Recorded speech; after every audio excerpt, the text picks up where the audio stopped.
prioritize films that should be seen by audiences along this sort of ethos of curatorial justice. And we're thinking about power, we're thinking about what films are shown to what audiences at what time, and how that can give voice to marginalized filmmakers and marginalized subjects and communities. Thanks for joining us for the 26th episode of the Let's Talk Film podcast. I'm Katie Mejia, and today I'm joined by the Woodstock Film Festival Shorts Programmers. It's going to be a really cool episode because we haven't really done this before, but we're going to announce some of the official selections. And it's not easy to select. You have so many submissions, and every year we get more and more and more, right? So let's start with Noelle, Melody, and Joy. Tell us a little bit about yourself and how you got started with the Woodstock Film Festival. Hi, I'm Noelle. And I'm Joy. Yes, and we've been coming to the Woodstock Film Festival since about 2006, just as, we've had film screen there, we've gone to see our friends' films, and we initially started curating after Bill Plimpton and Signe Baumann, who started the animation project. They handed it over to us, and we were so excited to take over. We love animation, and as filmmakers ourselves, it's one of our favorite festivals, and it's actually one of the reasons why I moved to the Hudson Valley in 2012. How about Amanda and Naseem? Why don't you tell us about yourself and how you got started with the Woodstock Film Festival? Yeah, sure, Katie. It's good to be here. Let's see. I came to the Hudson Valley originally because I was a student at Bard College. I graduated during the recession, and one of my first jobs was working as Meira Blautein's assistant, the executive director of the film festival. I did not know that. Yes, that was a while ago. That was some time ago. So I just had a total immersion in the festival, and at the time I hadn't really been introduced to independent film, and it was just an absolute dream to be, meeting filmmakers and industry members and seeing how she put the festival together, and also, screening films and just getting super excited about all the short and feature films that are submitted to us. So that was my original introduction, and then I stayed a friend of the festival and came back as a film programmer. Perfect. And Joy, where are you in Queens? I'm in Astoria. In Astoria, of course, yeah. And but I did go to school in Brooklyn. Yeah. I both went to Pratt. Oh, cool. And Nice. Patrick Smith, who's actually one of the he's one of the jurors this year, and he's like always been a longtime animator, award winner of the Woodstock Film Festival. It was because of him that we originally came to Woodstock for one of our first festivals ever, I believe. We had such a great time, like just going to the screenings and watching the animated program that Bill and Signe would put on every year was just such a blast. I mean, Woodstock has always been our favorite festival, hands down. That is a lot of people's stories. Like, I also lived in New York City for a long time, and I moved up here and really, I'd heard of the Woodstock Film Festival just being kind of like a filmmaker, but didn't really know about it. And a lot of people don't realize that it's not just in Woodstock, it's in Kingston, and that's where you are, and that's where I am. Mm-hmm. And I love Kingston. It's such a cool place. And, but it's also in Rosendale, which is a really cool place. Mm-hmm. Your film will also screen in Socrates, potentially, if you're in the festival. And we have some panels this year also in Kingston with Chronogram magazine. So did I miss a town? Hopefully I didn't, but we're in different places and spaces, but the Hudson Valley, it's really a beautiful place, but it is a bunch of sort of different vibes, right? You have a vibe in Socrates with the upstate films. They have an amazing theater. We just had a screening, and the audio was tremendous. They upgraded the audio. We have Bearsville Theater, which is outside of Woodstock, and also a beautiful, just historic, epic theater with upgraded audio and visuals as well. So let's talk a little bit more about, what it takes to put this together. Tell us a little bit about what happened from sort of during the time when you guys came in and started to add your own flavor to the programming. Anybody can take it. Yeah. Well, for Bill and Signe, I know that they've always done a really great job of, with the submissions, curating and inviting films that they'd seen at other festivals, other award-winning films, inviting those filmmakers. And they have, I think Joy, would you say that they have very different tastes from each other?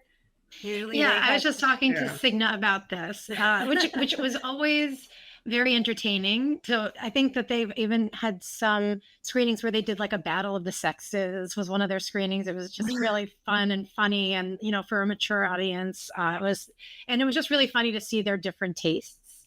And I would say like Noelle and I tend to have similar tastes. So we always try to go outside of being twins, your DNA is like 99% the same. I would assume you'd have the same strike. So when we feel differently about a film, it's like, ooh, that was spicy. Like we're having a discussion. Yeah. But yeah, we do tend to agree, and that's why it's always fun to have a co-juror, like somebody that can balance us out a little bit. But over the years, we used to also have to invite more films and we still do. We know filmmakers, we know they've got a new film, and of course we want to invite them because we want to share that with our audience. But since the festival became Oscar qualifying a few years ago, the submissions have just been overwhelming. Like it just doubled the amount of submissions that we usually get, which is so fun. Right, because Sean Lennon's film that he did that won the Academy Award, right? And that was that super last minute, because he just pulled up last minute, and you were like, "What's up, Sean?" Well, we were so excited when we got that submission. Before we even knew he was involved, we loved the film. I remember we wrote in our Excel sheet, "This could be an Oscar-nominated film." Like it was just beautiful story called "War Is Over," about two people at war with each other, playing chess, but they don't know who they're playing chess against. And this peace dove is flying back and forth with a little piece of paper, telling each of the soldiers what the previous move was. And you're just watching this bird fly back and forth. And it's the music, "War Is Over." I think it was to celebrate the anniversary of that song. And it's just a beautiful film, very emotional and very cool style. It's like a mix of 2D and 3D. Yeah, it was really cool. I mean, he told us that Yoko Ono used to play chess with him, and that was one of their special things. Like starting at age 4, I was like, of course.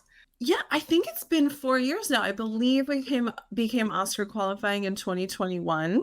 So yeah, that's been super exciting. And like you said, there's been so many more submissions since then, and a lot of interest in the festival. And it feels great to have the opportunity to award films that there's some real weight to that win, beyond the beautiful awards crafted by local craftsman Steve Heller that we give to our award winners and any accompanying prize money. An Oscar qualifying win at WFF goes on to be considered for nomination for the Oscars. So it's an important distinction. Exactly. It is definitely something where people are more than likely to submit to the festival. So you get a lot more folks, submitting. So it's hard work. So then you're looking at a lot more films. And I know you said you wanted to say thank you to everyone who has submitted, because it's really hard to reject people, and it's a lot of work to submit films. And it is so hard to reject. It is so hard. There's so many amazing films submitted. We're so thankful to the filmmakers who send us their films, and a lot of people, they try to get our attention and make sure that our eyes get on their films, and we're so appreciative of that. We have a robust screening committee who helps us go through all the films. And I also just wanted to shout out other members of the shorts programming team, Hallie Trina, Charlie Liebskin, and also Brianna Moore, who have helped us make fantastic decisions and also sort of look at films in the marketplace and see what's really exciting, especially towards kind of some of the ideas that we know we want to program around for the upcoming festival.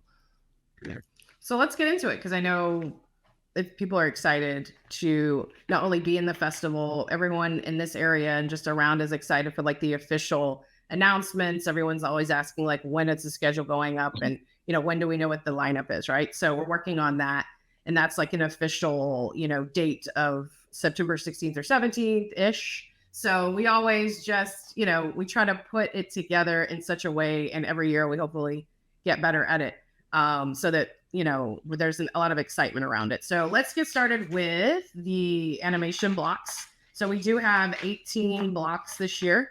And Noelle and Joy, why don't you guys start with the family friendly animation block. Yeah, we're really excited. This year we have 3 animation programs, and the first one we're going to talk about is the family friendly. Last year was the first time we did 2 different programs. We did mature audience and family friendly, and it went so well. So we're doing it again. Joy, would you want to talk about Magic Candies from the family friendly program? Sure. Yeah, that's a really great one to highlight. This one was really special because, I mean, family friendly doesn't mean that this is for kids. It's just, you know, like children can come and nothing, too awkward to watch with their parents. But this one was really, really special. It had us laughing. It's really heartfelt. It's about a kid who really doesn't care that he doesn't really have any friends and he kind of likes to keep to himself. And he really likes playing marbles. And one day he goes to get his usual marbles at the store, but he accidentally buys magic candies. And when he comes home, he tries one, and it's sort of like he has a little trip. He's sitting there and has a conversation with his couch that blows his mind. And, he's just thinks to himself, what do the other candies do? What other worlds can I awaken? He ends up having a conversation with his dog. It's sort of a conversation I wish I could have with my dog. It's very relatable. It's almost like the dog tells him things that it's like, I don't really like when you do this. I don't really like when you do that. And it changes their relationship, and it helps him open his eyes to a lot of things in his life. And it's a really, really, this filmmaker has such an incredible track record, and the style is really beautiful. He has collaborated with Japanese manga artist Matsumoto Leichi on Daft Punk's One More Time music video. And he worked on Dragon Ball Z. And this is his comeback project after a 10-year hiatus. So it's very exciting. We're really, really looking forward to screening it. I think the audience is going to love it. Yeah. And it's a fresh 3D animation style. Like I remember like just watching it and thinking like, it's like something that I sort of like as a 2D animator myself, like 2D is my preferred medium, but like this is a really like, it's very tactile. It looks almost like it could be stop motion. It's very pleasant to watch, like really, really adorable character designs and the world that they built. So I just wanted to add that. And so Tahlequah the Whale, A Dance of Grief by Daniel Kreisberg is another one that really caught our eye, made both of us cry, actually. It's the true story of a whale. I think her initial number was J35, but she's an orca whale known as Tahlequah. And in 2018, her baby daughter died, and she pushes her body across the Salish Sea. And the filmmaker saw this, like with the world was watching, and he was going through the death of his father and his brother. And so he sort of connected the 2 stories, and it's a beautiful film. It's a combination of 2D and 3D. And when we saw it, we were like, oh, we just have to share this with the audience. And while it's sad, it does deal with death. It is something that children can watch. It talks about death in a really beautiful way, and really important to share that with everyone. So we're excited about that film. And next is our Fiercely Independent animation program. We're really excited about these shorts. They're crafted by filmmakers who really, truly embody indie animation. Animation is something where it's very collaborative, but it's also something that you can totally make by yourself. And a lot of these filmmakers have done that. And a lot of them are smaller teams in general. And a lot of returning filmmakers. One is Alain Delanois. His film this year is called The Snip, and it's about men discussing their experiences with vasectomies. And this follows in line with his previous film that screened at Woodstock in 2017 called The Talk, which is another documentary animated short about people discussing when their parents first told them about what sex was. And that was called The Talk, The True Stories About the Birds and the Bees.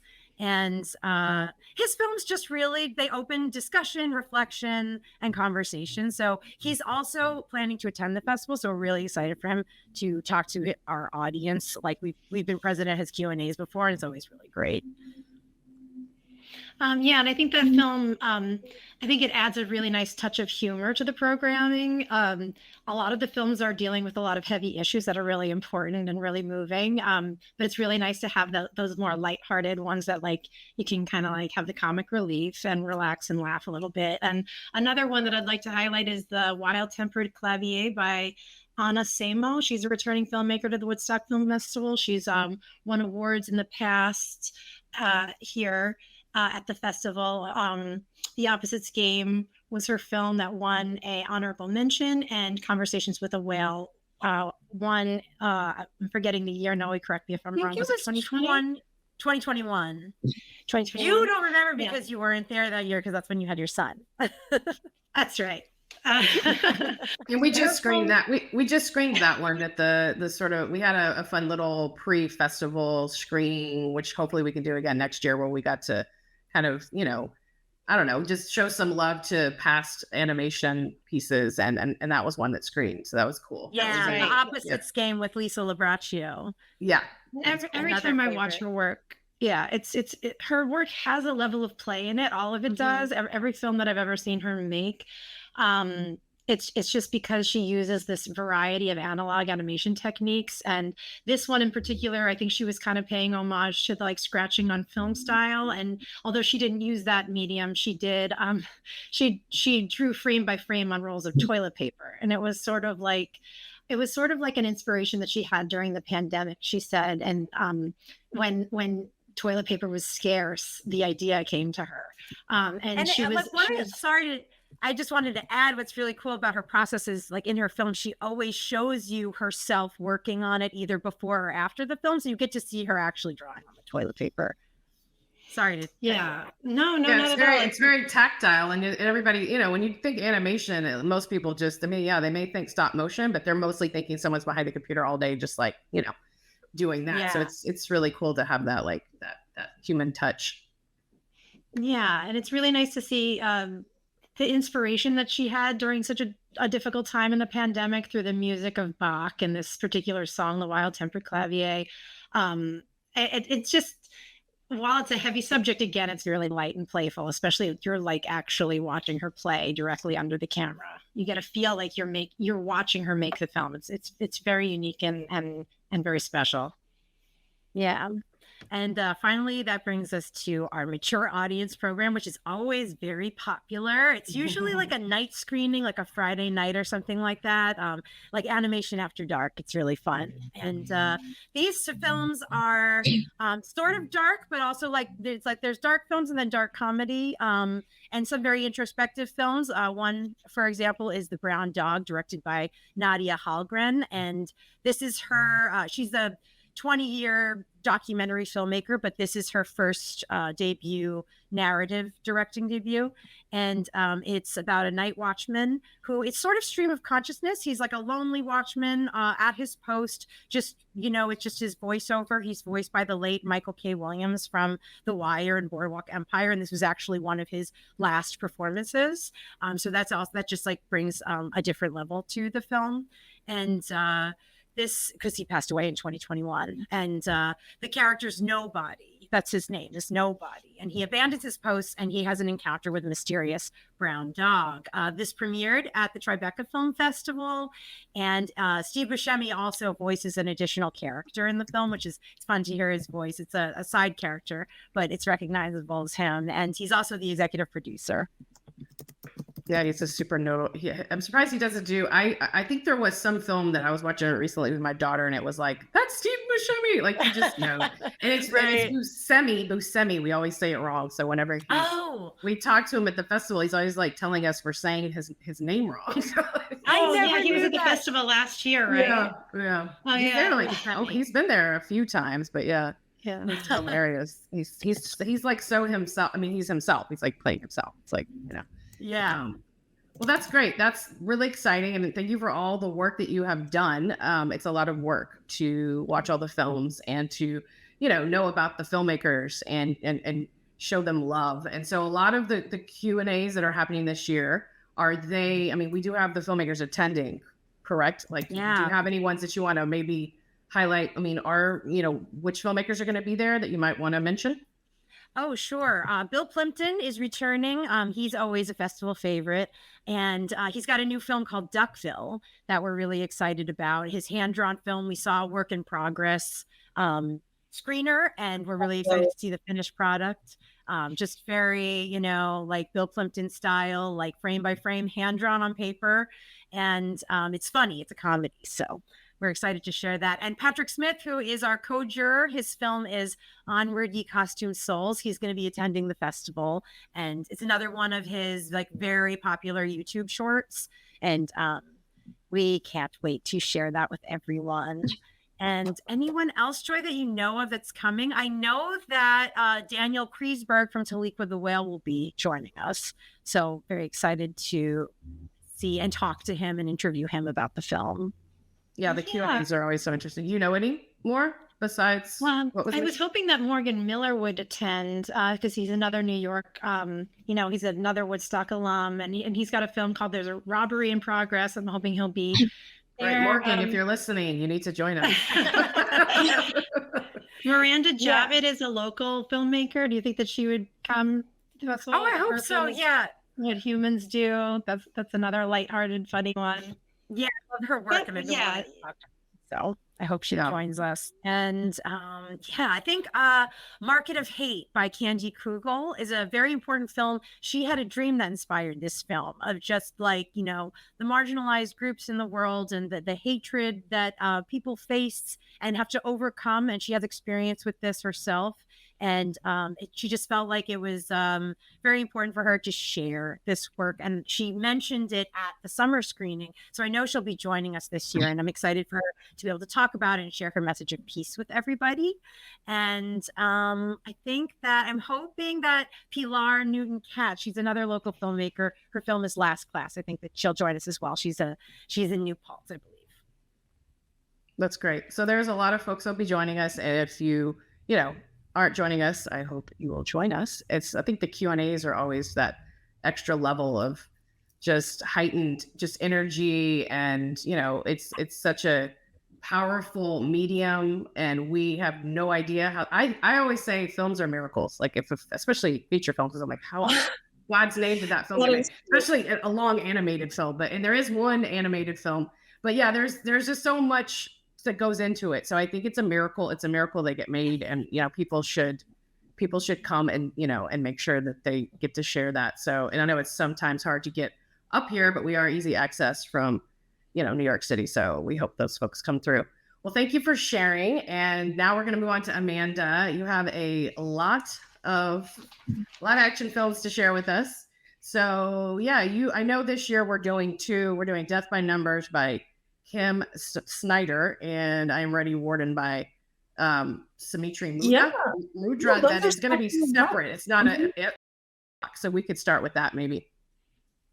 Yeah, sure. Let me tell you about those two special events. So these are basically, we're going to show the audience these short films. They're both a little bit longer, like more mid-length, and the filmmakers will be there, and then they'll be having special conversations.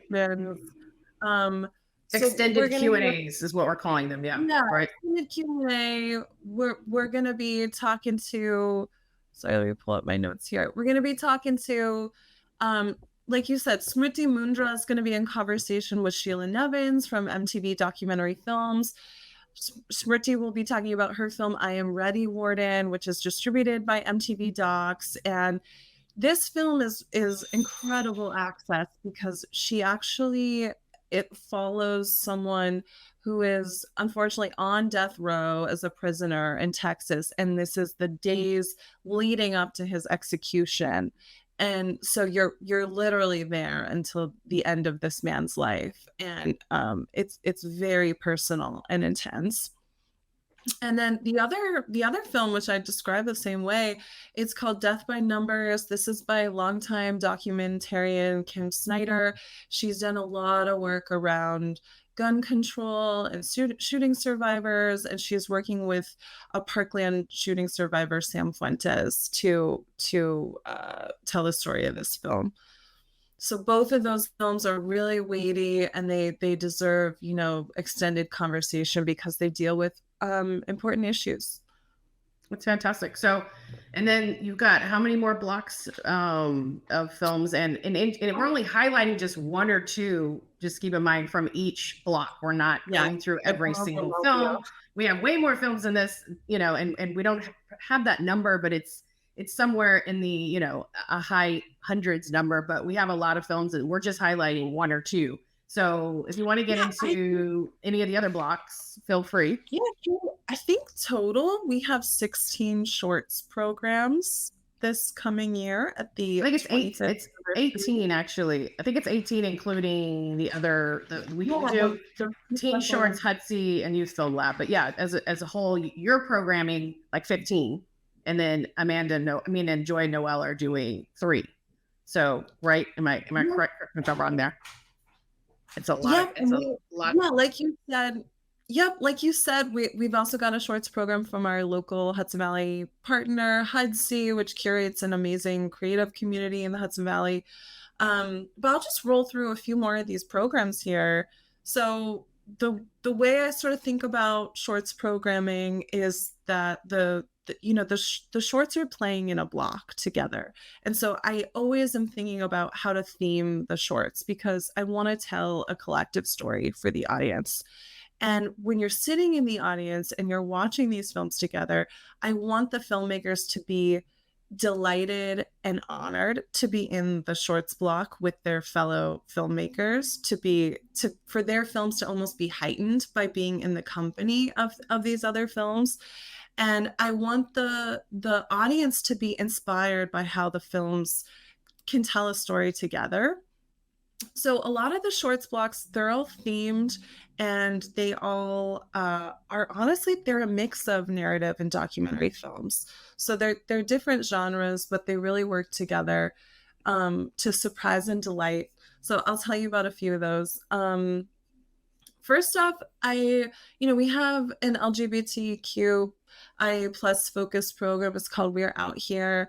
One of the films I'm super pumped about, and that is called Alok. This is about Alok Vaid-Menon. They are an American writer, performance artist, media personality, great fashion. They are gender nonconforming and identify as trans feminine. And this film is also directed by Alex Hedison. Alex, I think, is actually going to join us for a panel that we're curating about trans storytelling, and we'll talk more about some of the themes that come up in that documentary Alok. But this was a Sundance Short Film Grand Jury Prize nominee. It's an excellent film, and it's an excellent film to have an extended conversation around. So I'm super excited about Alok. There's also a couple programs here. This is a special year. We've got an election coming up in America. It'll just be like 2 weeks after the Woodstock Film Festival wraps. So we put together a short film program. It's called This Is America. And it's kind of contemplating the duality of democracy. So each of the films in this block is gonna kind of address some kind of issue in America right now. So it leads to a brilliant conversation when all of these films are played together. And one film that I wanted to highlight first is called Good Enough Ancestor. This is the East Coast premiere by director Cynthia Wade. And this film actually highlights how many billions of people will be voting in democratic elections in the year 2024, and how collectively this is going to shape our world. It will shape the future reality of our planet. And it actually, it doesn't deal with American democracy. It deals with democracy in Taiwan. And it deals with how people in Taiwan maybe more fully participate in upholding their democracy more than maybe Americans are used to, because they're under a constant physical threat from China. So I put this film in this block because I think it's a really good kind of lesson for Americans as we're thinking about, challenges to democracy. One other in this program that I wanted to mention is it's called Mashed Potatoes. It's the world premiere from brilliant Woodstock Film Fest alum Saha Araj, and this film It's a relationship drama, but the couple is having a fight about the New York Times opinion writer and controversial columnist Thomas Friedman. And I'm super excited for people to see this film for the first time. So that's This Is America. And then just a few more here. We've got Hilarity. The comedy program is always super exciting. It's going to play twice because it sells out. The name of the game here is Laughter is the Best Medicine. So a few films. Let's see. We've got The Debutante by Nat Moonhill and Veronica Moonhill. This is kind of a surrealist take. We've also got something exciting. There's actually 2 episodes of a digital series that's going to play in this program, and we haven't done that much before. It's called Problematic. It was produced as a partnership with Brick TV. It's created by Pranab Bahari, Aditi Kinney, and Devin Visaro, and it deals with a young writer at a media company, and something controversial happens, and we kind of start following her life and her challenges to her boss, which is played by stand-up comic Usama Siddiqui. So super pumped about that. One other comedy short I want to mention, because this is a popular program, it's called Good Dad, and it's from a really amazing filmmaking team who direct and produce The Daily Show. So it stars Michael Costas, Daily Show correspondent, and there's also a cameo in there from Daily Show correspondent Roy Wood Jr. So super excited. I hope they can all come up. I'm going to move on to another program called Work of Art. So these are all films that kind of deal with the process of creating art. And we're across a lot of different artistic mediums here. But there's one I want to mention called Dancing Palestine. This is from Lamiz El-Makawi. And this deals with Palestinian dubka and the history and the way that this dance art form exists as cultural resistance, which is really important. Let's see. We've also got a program called Chef's Choice. There's a lot of films in here that are kind of a mixed bag. They're not really themed together, but several of them are from local Hudson Valley filmmakers. And so I want to talk about The Driver. This film deals with a local resident from Newburgh, and it's really a personal profile of him. And it's directed by Joe Musinski and produced by Claude Dalfara, who are both friends of the Woodstock Film Festival. I'm super excited about that one. And we've also got a film called Steve Makes Stuff. This one is about Steve Heller.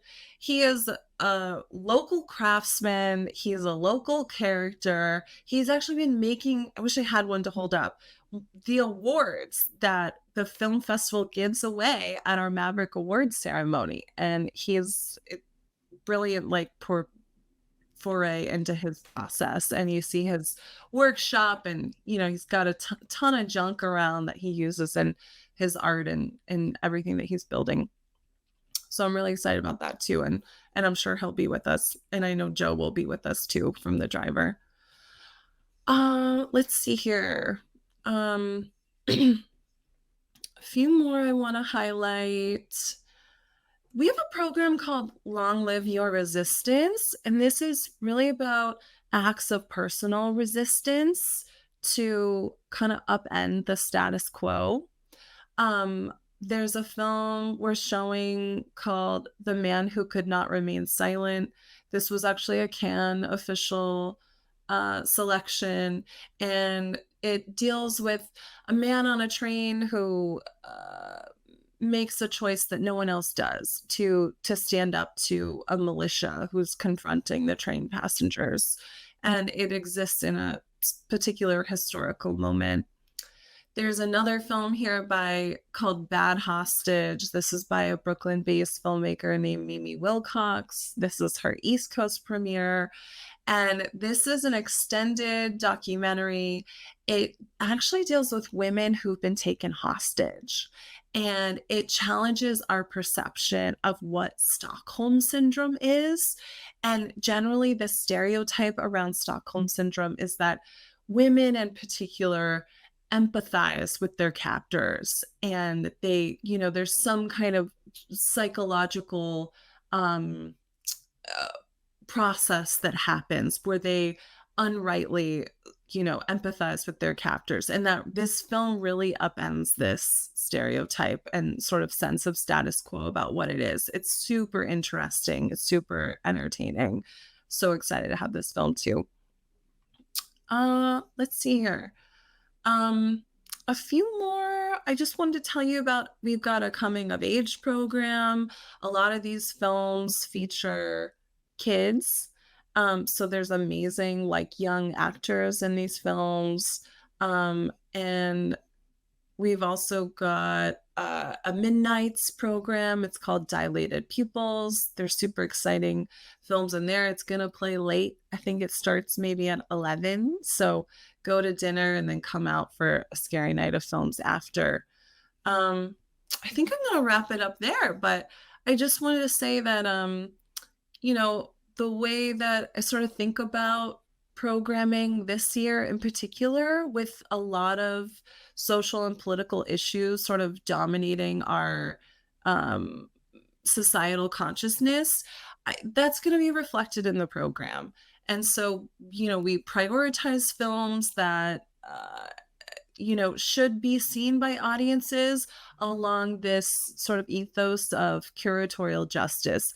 And curatorial justice is like a way of programming where we're thinking about an equitable and accountable curation process in film programming.